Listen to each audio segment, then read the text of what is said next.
skal se på, hvordan vi kan gøre fejlsøgning i Java-programmer ved brug af Eclipse. Af og til, når vi implementerer Java-programmer, så er det ikke altid, at de gør det, vi skulle have de til at gøre med en gang, og der må vi drive på med lidt fejlsøgning for at finde ud, hvad som sker i programmet. Og vi skal se på, hvordan Eclipse kan hjælpe os med den biten.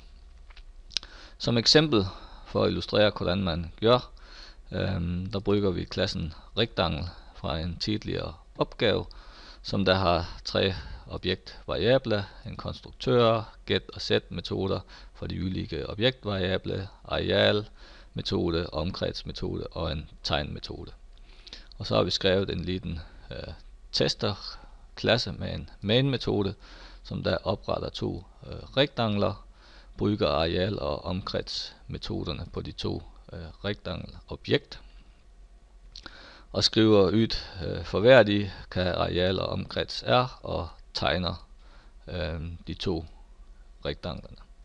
Så hvis vi kører det her programmet, det vi der ser er, at vi får skrevet ud, at rektangel 1 har areal 1 og omkreds 2, og det er tydeligvis fejl, siden areal skulle have været 2 og omkreds skulle have været 6.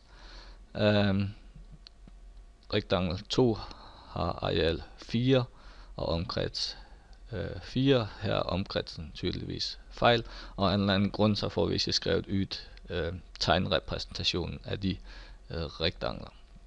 Så vi må drive på med lidt fejlsøgning for at finde ud, hvad som går galt i programmet. Så til det formål kan vi lage sådan pausepunkter i Java-programmet, og det gør vi ved at gå ud her til venstre for de linjenummerne og dobbeltklik, eller alternativt højreklik for at sætte sådan breakpoints eller pausepunkter.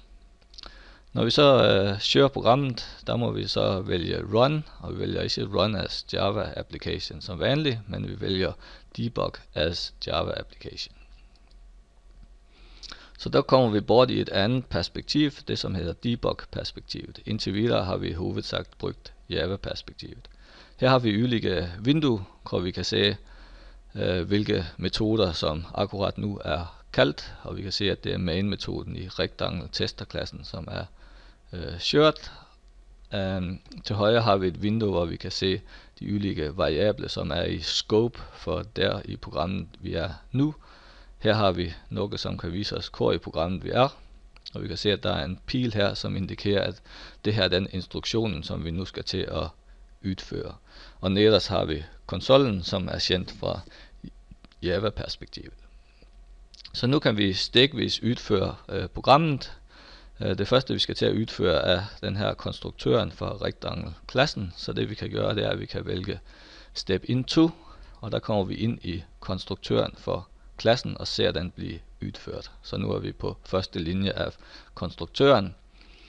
Vi kan se parametre H, B, F, og vi kan se, at vi tilsvarende har værdierne fra H, B og F her bort i variable vinduet. Vi kan også se, at vi har det aktuelle objektet this, og værdien af de ulike objektvariable, som er i det objektet, vi nu holder på at oprette. Der kan vi gå stikvis frem med step over. Så det første vi gør, det er at sætte højde lige her, og vi kan se, at nu bliver højde sat til 1, som der var værdien af h. Går vi et stik videre, så bliver fyld sat til stjerne, som var værdien af f. Og nu er vi næsten færdige med konstruktøren. Så det vi ser nu er, at vi har i hvert fald en fejl, nemlig at bredde fortsat er 0, fordi vi har glemt at initialisere bredde objektvariablen som del af konstruktøren. Så nu kan vi gå ud af metoden, tilbage til main, og vi kan gå et stik fremover og kommer der til den andre konstruktøren, hvor vi konstruerer den andre rektangel. Vi trænger ikke at gå ind i alle metoderne og konstruktører, som bliver kaldt. Når vi står på en linje, hvor vi skal til at udføre en konstruktør eller et metodekald, der kan vi vælge step over til bare at udføre metodekaldet. Så det vi kan se nu i variable er, at vi har fået 2 variable R1 og R2, som er der rektangler, og vi kan gå ind og se, hvad værdien af de ylike objektvariable er i de to rektanglerne. Nu så vi i stedet, at vi havde glemt at sætte bredde til noget, men det går an i debug-perspektivet at ændre værdien af objektvariable undervejs, som programmet kører. Så vi kan dobbeltklikke her og sætte bredde til 2. Der må vi huske at sige save. Så nu har bredde i R1-rektanglen værdien 2, og tilsvarende kan vi gøre med den andre 2.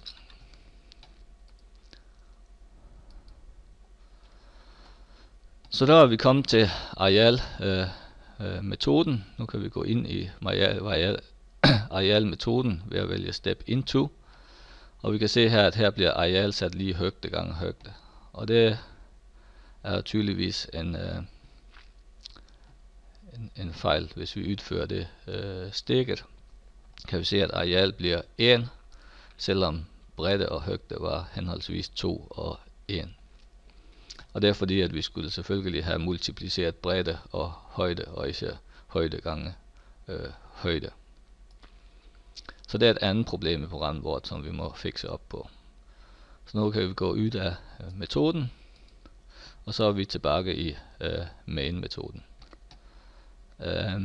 Undervejs kan vi sætte yderligere pausepunkter ved eksempelvis at dobbeltklikke her yde, så får vi et nyt pausepunkt, og hvis vi der vælger resume, der vil programmet køre videre, indtil det kommer til et nyt pausepunkt, i det her tilfælde på linje 13.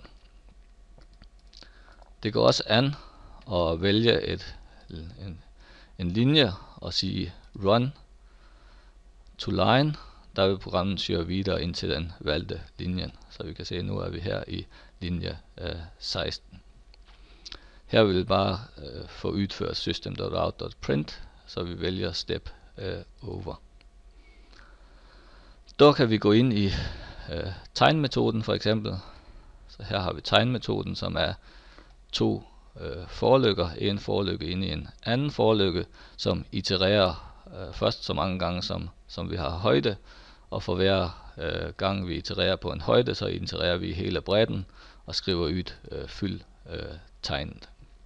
Så vi kan se her, hvis vi går fremover her, kan vi se, at vi har kalder tegnmetoden på et objekt, hvor bredde er 2, højde er 1 og fyld af stjerne. Og hvis vi nu begynder at udføre stikvis den her lykken, der kan vi se, at nu har vi i, som er 1. Går videre her, nu har vi j, som er 1. Så får vi skrevet en stjerne ud. Så kan vi gå videre, nu bliver j så 2.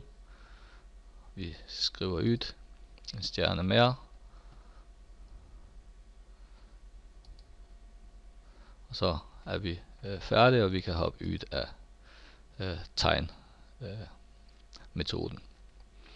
Og vi kan vælge at køre programmet færdigt, bare ved eksempelvis at vælge resume, og siden der især er flere stoppunkter, så vil programmet blot køre færdig og terminere. Så nu har vi fået identificeret nogle fejl, som vi må fikse op på, så vi kan gå tilbage i Java-perspektivet. Så den første fejlen vi havde var, at i konstruktøren for rektangel, konstruktøren, der måtte vi også sætte bredde lige b. Det var den ene fejlen vi havde, og den andre fejlen vi havde var, at en eller anden plads her burde vi sige bredde gange højde. Så nu har vi rettet op i programmet, så nu kan vi prøve at teste, om det der fungerer. Men nu har vi en del pausepunkter i programmet, så hvis vi nu går ind i finder noget her med en main metode, debug as Java application. Vi ønsker kanskje bare at køre programmet uden alle de her pausepunkter vi havde sat. Så det vi kan gøre, vi kan gå i breakpoints, og vi kan eksempelvis fjerne alle breakpoints, eller vi kan akkurat nu køre programmet sådan, at vi ikke stopper ved nogen pausepunkter i det hele taget. Så vi disabler de pausepunkterne, og så kører vi programmet, og så ser vi, at nu ser det ud som om, at programmet faktisk fungerer. Så på den måde, så kan man ved at bruge det her debug-perspektivet, så at sige se ind i Java-programmet og forstå, hvad som sker i programmet i de tilfælde, hvor programmet ikke helt gør, som vi gerne vil have det til at gøre.